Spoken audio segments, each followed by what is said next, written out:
因为这个功能呢、我没有去开启，但是大家可以看一下哦。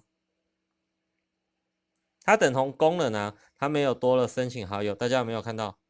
它没有多申请好友，但是这个有多了一个申请好友功能，代表打赏的功能呢，你如果说有去打开这个功能呢，全部都会打开，它就会自动的帮你加附近的人，而且这个附近的人呢，它都是属于自动，而且你还可以去设定时间，这就是它非常棒的地方，它可以加附近的人，也可以自动的回复，自动的批准。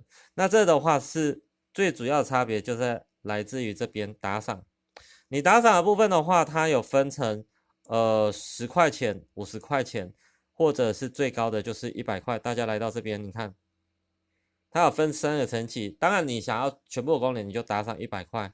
其实我觉得这还蛮划算，所以这样的功能啊，它是非常棒的。所以大家你看，申请好友完全的你就不用再去自己去做了。所以它这套工具它是完全全功能版，而且重点是，大家你们里面的功能啊，我建议，因为它里面的功能真的太多了啦。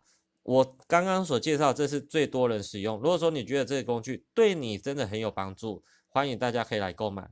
好的，谢谢大家。